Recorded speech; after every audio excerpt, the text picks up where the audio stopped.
A'udzubillahi minasyaitonirrajim. Bismillahirrahmanirrahim. Assalamualaikum warahmatullahi wabarakatuh.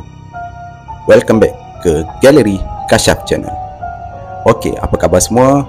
Korang boleh panggil aku dengan gelaran GK, storyteller yang akan menghiburkan korang dengan kisah-kisah yang berjudul ataupun bertemakan seram dan juga kisah misteri di alam gaib. Okey, aku harap korang semua sihat-sihat selalu. Moga semua penonton yang menonton di video Galeri Kasyaf Channel ni diberikan kesihatan yang baik, dimurahkan rezeki dan dipermudahkan segala urusan dunia akhirat. Okey, macam biasa, sebelum aku nak mulakan cerita, jangan lupa untuk klik tombol like, share dan subscribe channel ni sebagai tanda sokongan daripada korang. Dan pada sesiapa yang berminat juga, kalau nak share kisah-kisah seram korang, boleh tekan link WhatsApp, Telegram ataupun email je dekat ruangan description yang aku dah sediakan dekat bawah video ni. Ok guys, video kali ni merupakan kesinambungan dari video merawat ke alam batin Kain. Hari tu part 2 kan, part 1. Yang ni part 2, di mana episod sebelum ni menceritakan kisah Kain ni berubat dengan seorang perawat yang bernama Syafiq bersama kawan-kawan dia. Kisah di mana mereka ni merawat pesakit dengan membawa mereka ke alam batin guys, untuk menyelesaikan masalah yang pesakit diorang ni alami lah. Dan untuk pengetahuan korang juga, perawat Syafiq ni sendiri yang menuliskan cerita ni. Memang kisah benar lah yang dia alami sendiri untuk dikongsikan kepada semua. Okey, aku tak nak buang masa lagi. Sebelum aku nak mulakan cerita, kita mulakan dengan zikir Subhanallah walhamdulillah wa la ilaha illallah wallahu akbar. Jom kita dengarkan kisah merawat ke alam batin Kain part 2. Let's go.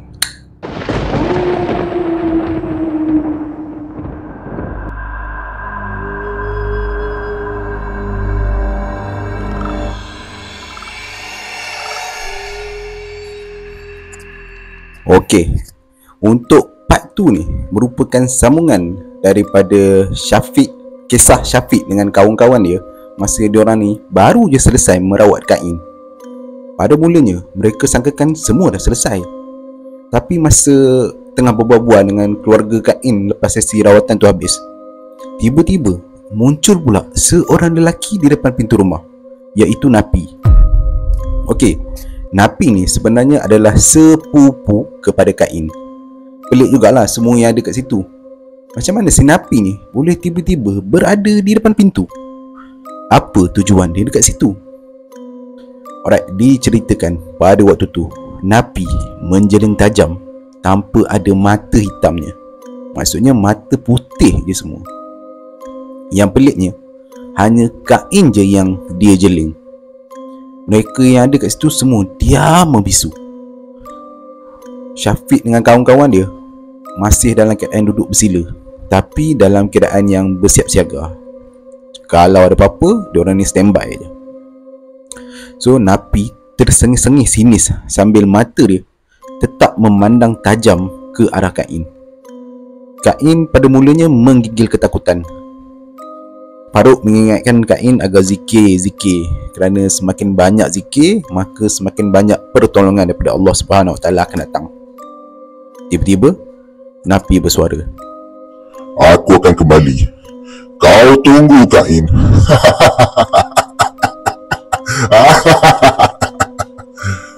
Gelak Napi yang memecah keheningan malam, dan kemudian dia berpaling terus keluar dari rumah. Oh, lupa nak beritahu yang rumah Napi ni sebenarnya sebelah je dengan rumah si Kain ni. Kiranya diorang ni jiran merangkap sepupu Kain. Pada waktu tu semua macam duk pandang sesama sendiri. Weh, dah penat dah waktu tu diorang kata. Sedar-sedar dah pukul 11 malam. Esok nak kena kerja lagi. Jadi diorang ni semua putuskanlah untuk balik dan mengingatkan Kain agar sentiasa zikir dan positif. Dan Napi pula hilang entah ke mana, tak tahu dia pergi mana. Kemudian beberapa hari selepas itu,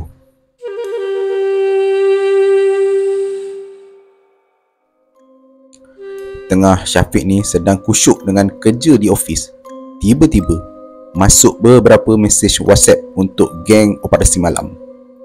Rupa-rupanya WhatsApp tu daripada Kain yang bertulis, "Abang, tolong bantu Abang Napi boleh? Dia cakap dia sakit.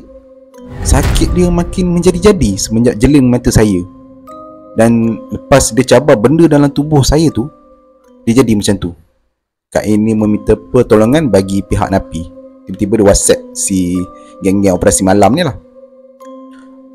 Jadi fahamlah diorang ni semua di mana malam yang Napi muncul secara tiba-tiba tu bukanlah diri Napi yang sebenar. Mungkin ada benda lain yang merasuk badan Napi, sengaja nak bagi amaran pada Syafiq dan kawan-kawan pada malam mereka merawat Kain hari tu. Maka geng-geng operasi malam ni berbincanglah melalui WhatsApp dan akhirnya bincang-bincang mereka bersetuju untuk merawat Kain dan memilih rumah nenek Syafiq sebagai tempat untuk merawat. Senang sikit sebab katanya nenek Syafiq ni sporting. Jadi tibalah pada malam yang dijanjikan.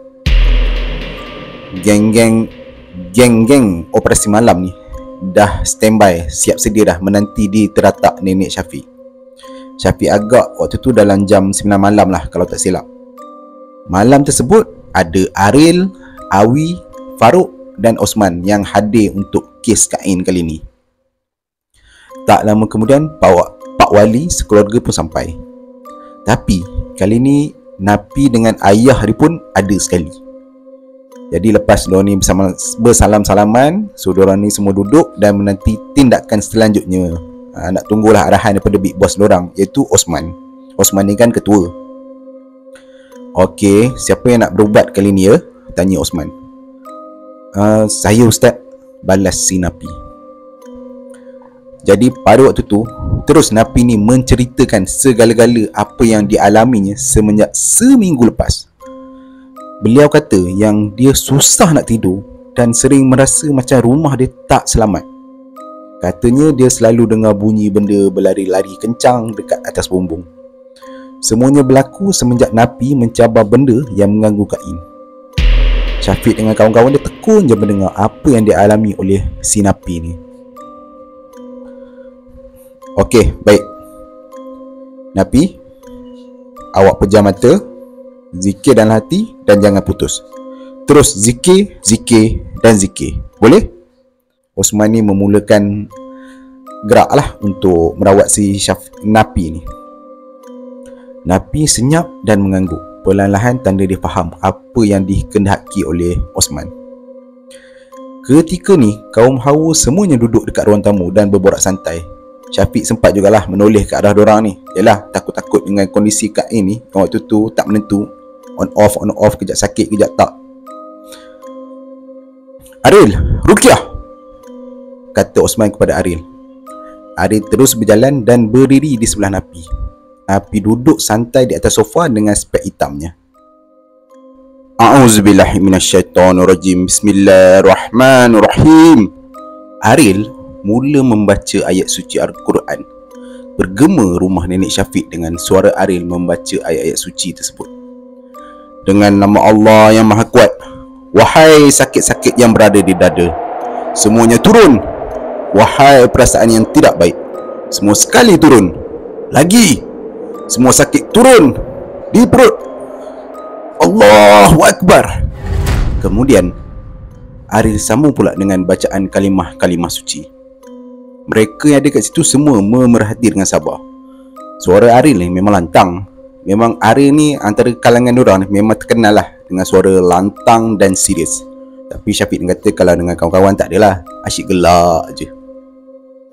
Pada waktu tu nampak yang Napi ni dah mula gelisah. Raut mukanya tak menentu, seakan-akan dia sakit dan bingung. Aril menghembus nafas melalui hidung umpama dia menghembus keluar segala yang tak baik melalui kaki Napi. Hembus hidung ni memang kaedah yang dipraktikkan dalam perawatan geng operasi malam ni lah, geng-geng diorang ni. Kata Syafiq, kaedah ni umpama injection dalam tubuh pesakit. Osman bertanya pada Napi, "Macam mana perasaan awak sekarang, Napi? Ada apa-apa lagi yang perlu kami tahu?" Macam dah okey sikit," kata Napi. Osman masih memerhati keadaan Napi, sebab Osman ni tahu masih belum selesai lagi Napi ni. Maka Napi ni diarahkan berjalan oleh Osman. Okey, pada yang masih ingat dalam part 1 tu, aku ada ceritakan maksud berjalan ni. Ini adalah keadaan rawatan Syafiq dan kawan-kawan di mana pesakit akan dibawa ke alam batin dalam keadaan mereka ni mata tertutup dan separuh sedar. Maksudnya jiwanya saja yang akan dibawa berjalan ke alam batin. Jasad tetap dalam keadaan mata yang terpejam. Jadi Osman pun meminta Syafiq untuk menjalankan si Napi ni ke alam batin. Okey, faham? Maka Syafiq ni pun dia minta Napi ni kembali menutupkan mata dia. "Okey Napi, sekarang saya nak kamu bersyahadah di dalam hati. Selawat untuk Rasul 3 kali dan juga dalam hati. Dan doa juga kepada Allah agar ditunjukkan punca yang menjadi asbab ke atas sakit kamu. Tapi hanya dalam hati. Mulut jangan lepas apa-apa," kata si Syafiq. Napi waktu tu mengerut dahi. Diikut je lah apa yang Syafiq ni kata. Tak berapa lama, sap! Napi sekarang dah berada di alam batin dan dirinya waktu tu dipantau oleh Syafiq. "Napi, bawa sukma dan jiwa dan diri kamu balik ke rumah kamu." Jasad Napi yang ada dekat rumah tu mengangguk tanda faham. Tak lama kemudian, Napi, nampak tak? Nampak rumah kamu? Nampak. Tapi kabur sikit. Tapi masih boleh nampak," jawab Napi. "Baik, selagi boleh lihat ke alam sana tak apa, tak jadi masalah. Sekarang kamu perintahkan segala punca yang ada hadir di depan kamu. Minta dengan Allah di dalam hati agar kamu nampak punca dia." Lepas je Syafiq cakap macam tu, diam kejap. Syafiq pun tanya, "Dah ke Napi?" Napi mengangguk perlahan-lahan. "Ada sesiapa atau ada benda tak yang hadir kat situ?" tanya Syafiq. Ada. Jin. Ya Allah, jin. Macam lelaki. Dia nak halang saya. Ya Allah. Napi mula menunjukkan gaya yang takut dan suspend tau. Jadi semua orang yang kat situ diam membisu, termasuk para wanita yang ada dekat bawah. Diorang ni semua tengok je apa yang terjadi, menunjuk minat semua ke arah Napi. Syafiq sempat jugalah melihat ke arah Kain. Dia nampak Kain ni senyap semacam je. Kain ni harap-harap tak ada apa-apa lah, bisik si Syafiq dalam hati dia. "Napi, sekarang kamu ikat dia dengan rantai yang panas. Kamu nampak jin tu kan? Jangan bagi dia lari." Belum sempat Syafiq nak meneruskan lagi arahan selanjutnya, si Napi ni tiba-tiba memotong kata-kata Syafiq. Kejap. Tak boleh. Macam ada orang lain. Dia lalu tepi rumah. Laju. Siapa? Tanya Syafiq kembali. "Orang tu saya nampak Macam Kain. Itu Kain." Semua yang ada tergamam. Macam mana pula boleh ada Kain dekat alam situ? Rupa-rupanya dekat alam batin tu, si Napi ni nampak Kain ni seolah-olah datang mengganggu Napi dekat alam sana. Tiba-tiba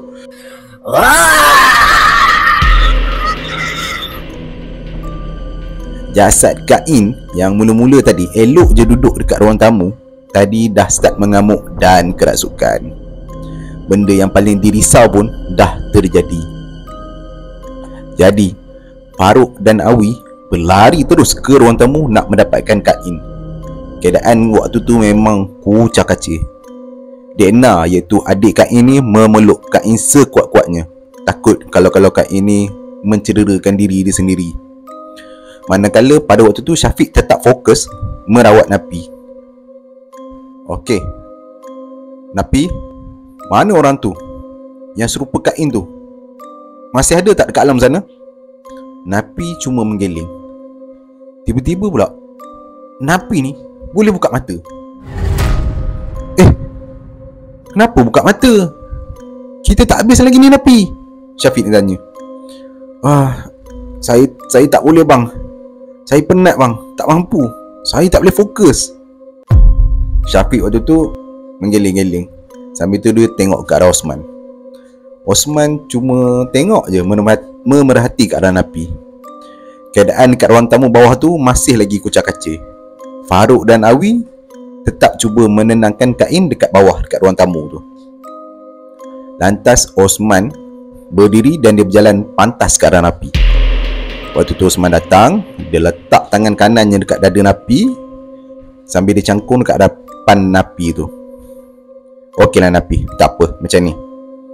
Napi, saya akan bersama awak di alam sana. Sekali lagi, kita pejam mata, zikir. Napi bila dengar Osman cakap macam tu, dia pun reda je. Dia ikut je arahan Osman. Manakala Aril membaca ayat-ayat suci di sebelah Napi. Dia support daripada belakang lah. Tengah baca-baca tu, Osman dia embus. Fuh! Jadi Osman dengan Napi ni terus masuk balik ke alam sana. Okey Napi, saya dah berada depan rumah kamu. Kamu nampak tak? Muka Napi waktu tu berkerut-kerut. Napi, dah sampai ke? Mana kamu? Tanya Osman lagi. Belum sampai lagi. Masih cari jalan lagi bang, jawab si Napi. Yakin dan sentiasa berzikir. Napi, zikir. Allah nanti akan tunjukkan segala-galanya. Sementara tu Kak In ni masih lagi pengsan. Tak sedarkan diri setelah dirawat Awi dan juga Farouk dekat bawah.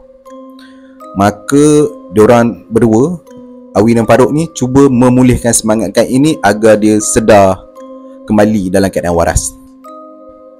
Jadi setelah lama mendiamkan diri, ni Pak Napi balik lah. Tiba-tiba Napi bersuara. Bang, saya dah nampak ada kotak cahaya yang memayungi kawasan perumahan saya. Besar, luas, macam kawasan jin. Osman cuba tenangkan Napi. Tak apa, pedulikan benda tu. Cari je punca yang menyakiti awak dan Kak In. Osman ni cuba tenang dan bagi kata-kata semangat pada Napi pada waktu tu. Tolong, saya tak boleh bang. Ada berpuluh-puluh ekor jin bang. Banyak bang. Tolong. Napi terketar-ketar, mulai ketakutan. Tapi sabar. Ikut saya Napi. Ikut dalam hati, zikir. Napi waktu tu menelan aliu, mengangguk perlahan-lahan. Osman pun bersuara. Yang banyak, semuanya, ya Allah, kau jadikan satu. Sekuat mana ya Allah, kau jadikan lemah. Sebesar mana pun ya Allah, kau jadikan sekecil-kecilnya. Allahu Akbar. Lantang Osman berkata-kata. Dia macam bagi perintah dekat alam sana. Mengikut kata Syafiq, masa kita dekat alam batin ni, apabila jiwa kita berada di alam sana, doa yang dilafazkan akan menjadi. Dan itulah yang Osman sedang lakukan, di mana kesemuanya akan mengikut pada perintah Osman. Pada waktu tu, semua jin akan menjadi kecil, lemah dan terikat dalam satu ikatan. Pada waktu tu, Napi dah semakin fokus dan yakin bila Osman dah bagi perintah dekat alam sana kan, dah bagi doa-doa sikit. Dan pada waktu itulah, dengan izin Allah, Napi dengan Osman berjaya mengusir semua jin-jin yang mengganggu di kawasan tu, dekat alam batin tu. Tapi semua tu atas arahan dan pertolongan daripada Osman juga. Tapi kata Syafiq, semua dengan izin Allah Subhanahu Wa Taala. Akhirnya selesai juga perawatan untuk bahagian si Napi ni. Pada waktu tu Napi pun mula tersedar dan dia pun buka mata dia balik. Syafiq ni kata Napi ni nampaklah agak kepenatan dan hanya mampu bersandar di sofa.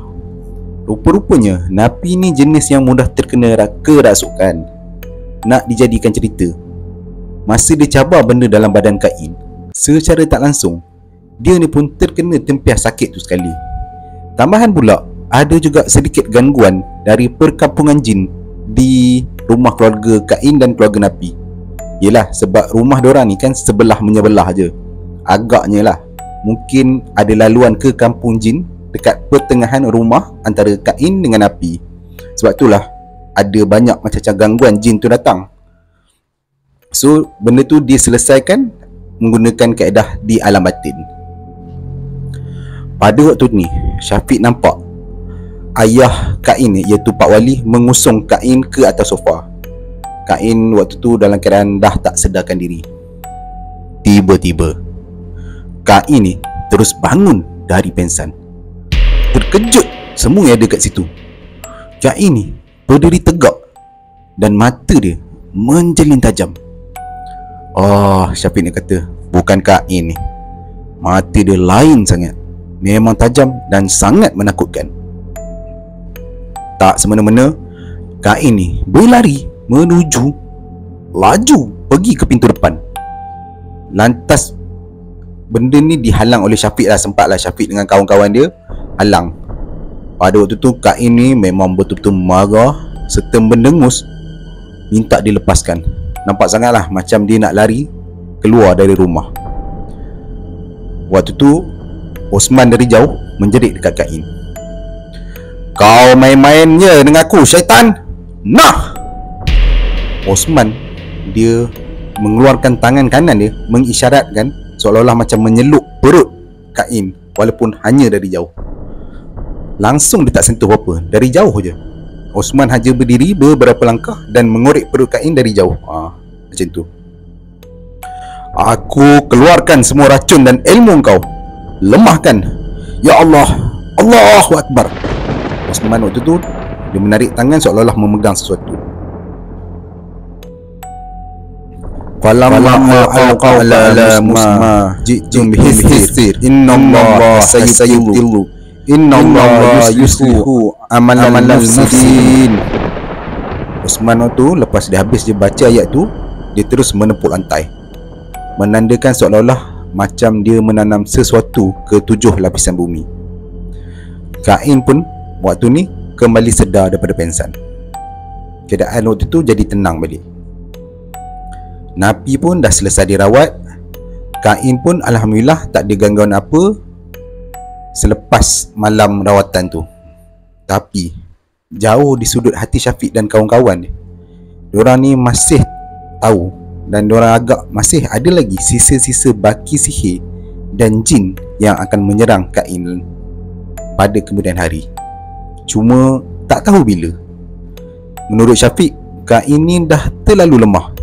Boleh jadi macam-macam benda lagi boleh datang mengganggu.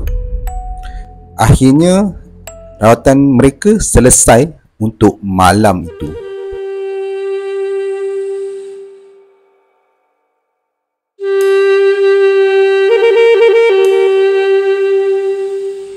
Pada suatu malam, Syafiq, macam ni gerak buah untuk buah satu. Lepas tu macam ni, lepas tu macam ni. Ardi ni merupakan suami kepada sepupu Syafiq. Dia menunjukkan gerak pencak silatnya kepada Syafiq. Ardi ni merupakan guru ataupun orang yang mengajar Syafiq gerak silat yang dia tuntut dari gurunya sejak beliau ni belasan tahun. Sekarang umur dah 40-an lah. Jadi waktu tu tengah Syafiq ni tengah belajar dan cuba nak gerakkan buah pukul dengan tepi di tangan, tiba-tiba phone dia berbunyi. Aduh, apa pula ni, bunyi phone pula. Kacau lah orang nak berlatih silat ni. Ketus hati kecil si Syafiq. Rupa-rupanya Farouk, adik kepada Syafiq ni call. Waktu tu Syafiq ni terus angkat lah panggilan tu. Hello.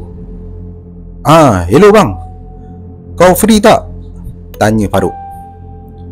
Tak adalah free sangat. tengah berlatihan dengan Adi ni. Kenapa Farouk? Ada masalah apa-apa ke? Macam ni, Kain terkena lagi. Kali ni dia kaku, keras, tak bergerak langsung. Cakap pun sepatah dua je boleh. Lemah sangat dia punya keadaan ni bang. Kita tolong boleh? Saya dah on the way lah ke rumah makcik dia. Jadi bila Syafiq ni dengar, dia pun benda ni kiranya emergency case lah. Nak tak nak dia kena pergi bantu Kain. Okey, tak apa. Send location. Lepas ni abang gerak. Panggilan segera dimatikan. Syafiq waktu tu meminta maaf pada Adi kerana baru je sampai, dah nak kena tamatkan latihan silat dia malam tu. Adi ni dia faham lah keadaan Syafiq ni. Dia sendiri pun tahu kerja sebagai perawat ni bila-bila masa boleh dipanggil untuk membantu orang lain yang dalam kesusahan. Pada waktu tu kereta wajak antik si Syafiq ni segera dihidupkan. Jadi tengah dalam perjalanan tu, Syafiq tiba-tiba dia nampak ada roadblock pula. Aduh, dia kata baru dia teringat Syafiq waktu tu dia tak bawa wallet. Kad pengenalan semua dalam tu. Dah lah waktu tu dia baru habis silat kan, bawa tekpi pula. Tekpi ni macam senjata tau. Waktu tu memang dia cuak lah. Dia kata nanya kalau kena tangkap, apa pun tak jadi ni. Jadi Syafiq waktu tu cuba bertenang, dan dia membacakan doa dari surah Yasin ayat ke-9. Waja'alna min baina aydihim saddan wa min khalfihim saddan fa aghshaynahum fahum la yubsirun. Perlahan-lahan Syafiq tiup ke arah polis-polis yang semakin mendekat tu.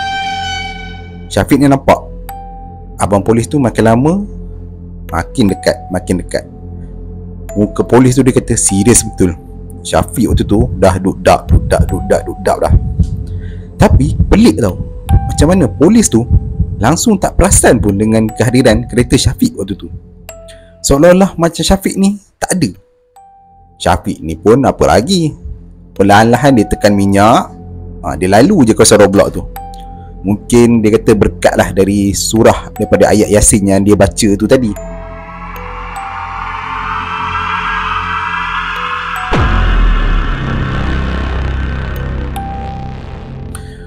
Okey, waktu tu sampailah Syafiq ke rumah Kain ini. Waktu tu dia nampak Pak Wali dengan keluarga dia semua dah berkumpul mengerumuni Kain. Kain waktu tu nampak lemah dan kaku, keras je, tak ubah macam kayu. Memang betul-betul keras lah. Mata Kain ni nampak sayu betul. Sedih tengok. Mata dia macam dah tak mampu nak buat apa-apa lagi. Nak dipendekkan cerita, kali ni hanya Farouk dengan Syafiq je yang ada waktu tu. Kali ni Farouk yang meruqyah Kain. Syafiq pula cuba membantu daripada belakang. Mereka berdua ni cubalah tarik segala punca apa-apa penyakit menggunakan doa-doa ruqyah. Tapi tak ada respon apa-apa. Agak-agak dah dalam belasan minit cuba meruqyah Kain ni, tak ada langsung respon positif. Tetap macam kayu keadaan Kain. So Syafiq dengan Farouk ni berhenti, relax kejap. Lepas tu mereka berdua ni berbincang. Apa kata kita jalankan Dekna, adik si Kain ni? Syafiq ni bagi saranan kepada Farouk. Farouk waktu tu dia memandang Dekna. Dekna, awak boleh? Tanya Farouk kepada Dekna. Dekna waktu tu setuju je.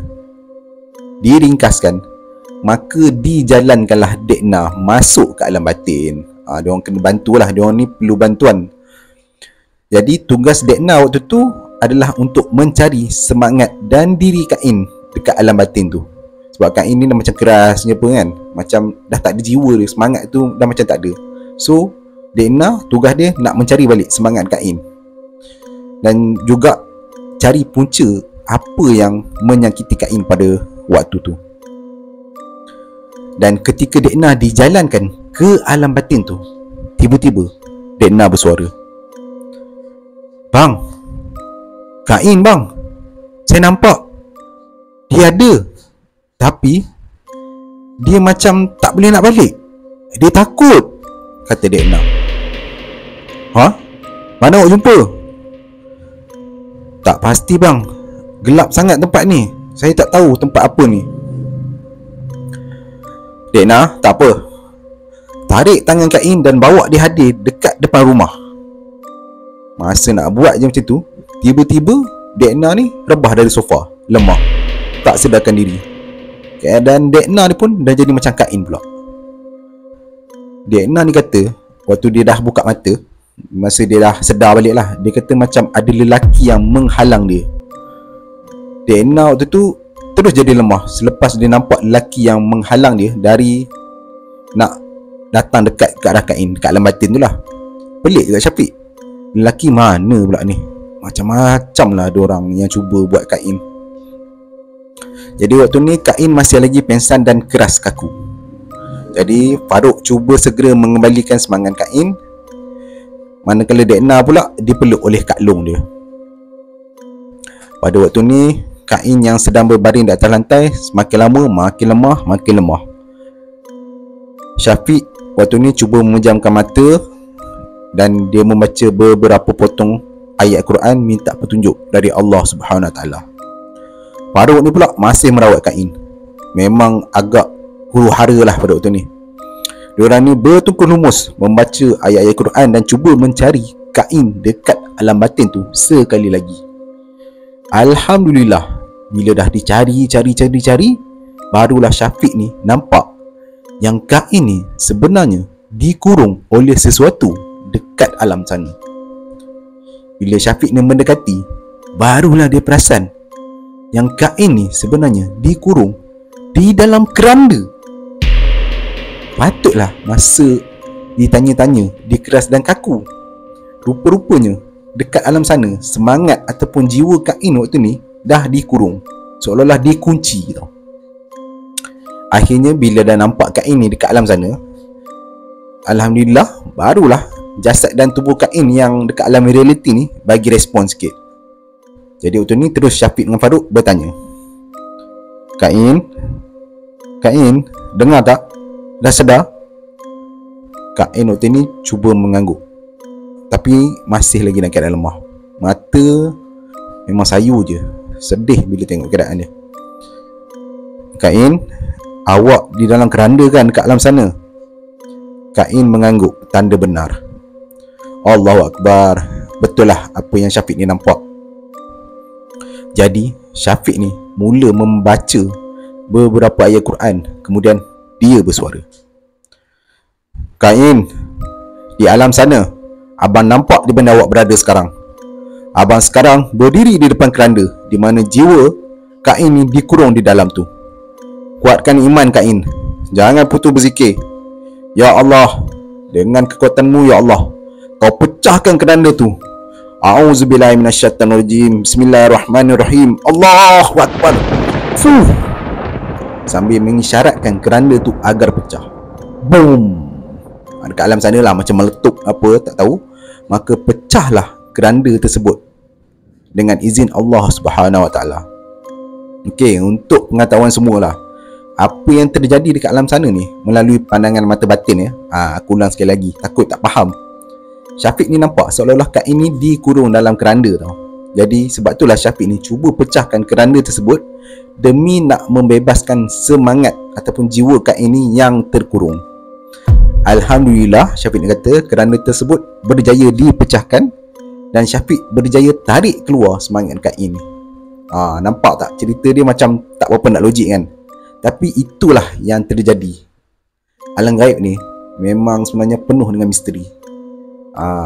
Nampak cerita dia lain macam kan? Akhirnya barulah Kak In ni sedar daripada dia punya pengsan. Maksudnya kali ni dah betul-betul sedar dan lembut kembali badan dia. Dah tak jadi macam tadi, keras je. Dah lembut, semua dah okey dah. Nampak lah sikit-sikit nampak elok. Alhamdulillah juga dia kata selesai rawatan diorang pada hari itu. Tapi Syafiq ni kata buat sementara Kak In ni berjaya pulih dari sakit dia. Kemungkinan juga dia kata 95% waktu tu dia dah sembuh. Jadi Syafiq dengan Farouk pun terus balik memandangkan hari itu dah pun agak lewat. Mungkin dalam pukul 1 atau pukul 2 lah, sebab benda tu kan emergency case tiba-tiba kan. Sebab Syafiq ni kata diorang berdua ni pun sendiri buntu tau. Apa yang terjadi sebenarnya? Terlalu banyak sangat gangguan yang datang pada Kain. Kejap ada lelaki, kejap ada jin. Benarlah Syafiq ni kata bahawasanya Allah tu dia yang lebih tahu. Dia yang lebih mengetahui segala-galanya.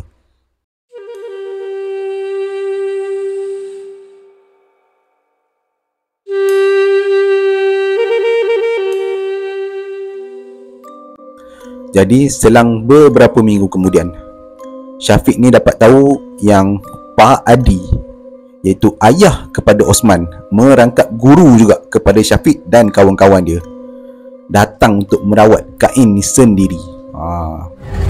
Kata Syafiq, sejak Syafiq dan Farouk ni cuba merawat Kain yang seolah-olah dikurung dalam keranda dekat alam batin tu, katanya benda tu dah dikira klimaks lah dalam proses rawatan Kain ni.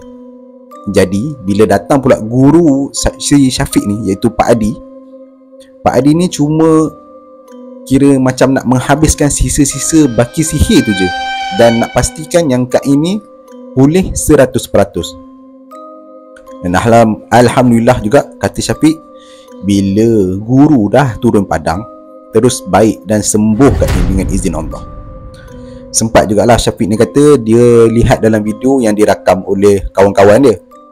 Pak Adi ni dia duduk di sebelah Kain yang tengah berbaring atas lantai.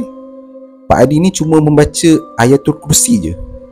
Waktu dia baca tu, sambil-sambil baca, dia berhenti di ayat wala ya'uduhu hifzuhuma, sambil tangan dia bergerak dari aras kepala Kain dan dia bawa hingga ke aras kaki. Bila dah sampai aras kaki Kain ni, dia sambung balik bacaan Wahwal aliyul azim, sambil menghembus keluar dan menanam segala-gala bisa ataupun buatan sihir terus masuk ke dalam lantai. Dan sejak daripada Pak Adi datang merawat, Kain ini memang terus sembuh sepenuhnya dari sihir dan gangguan. Dan yang penting sekarang, Kain dah pun sihat walafiat di samping keluarga. Dan kata Syafiq, dah tak ada lagi gangguan sihir kat atas dirinya itu. So itulah dia kisah perawat Syafiq dalam usahanya dia dengan kawan-kawan dia bertungkul lumus dalam nak merawat pesakit yang dipanggil Kain ni. Apa yang terjadi sebenarnya kepada pelaku yang menyihir Kain ni? Syafiq ni kata wallahualam, dia sendiri pun tak tahu siapa orangnya. Cuma Kain je yang tahu. Tapi Kain ni tak nak beritahu, dan dia kata dia maafkan je lah orang tu. Janji dia dah tak kena dah gangguan-gangguan sihir daripada tu. Janji semua dah elok. Moga-moga lelaki yang ataupun orang yang cuba sihirkan Kain ni, harap-harap dia sempat bertaubat dan kembali ke pangkal jalan. Tamat untuk kisah Kain kali ini. Untuk video kali ini. Okay geng, so itu dia kisah berjalan ke alam batin ataupun merawat ke alam batin Kain Part 2. Okay, sebenarnya cerita ni korang kena tengok daripada Part 1 dulu, kemudian baru tengok dekat Part 2 ni. Kalau korang tengok dekat Part 2 ni tiba-tiba, mungkin korang takkan berapa faham. Okay, cuma aku nak beritahu, alam gaib ni macam-macam jenis yang ada. Kadang-kadang di luar jangkaan ataupun di luar kotak fikiran kita. Dan benda ni memang benda yang benar-benar berlaku dan diceritakan balik oleh saudara Syafiq, Fatih. Dia yang izinkan untuk aku postkan video ni dan ceritakan untuk kita semua dan dijadikan sebagai pengajaran dan iktibar. Okay, so itu dia untuk video kali ni. Aku harap korang semua terhibur. Jadi korang nak aku ceritakan apa lagi untuk next video, boleh komen kat bawah. So kita jumpa lagi di next video. Assalamualaikum warahmatullahi taala wabarakatuh. Bye bye.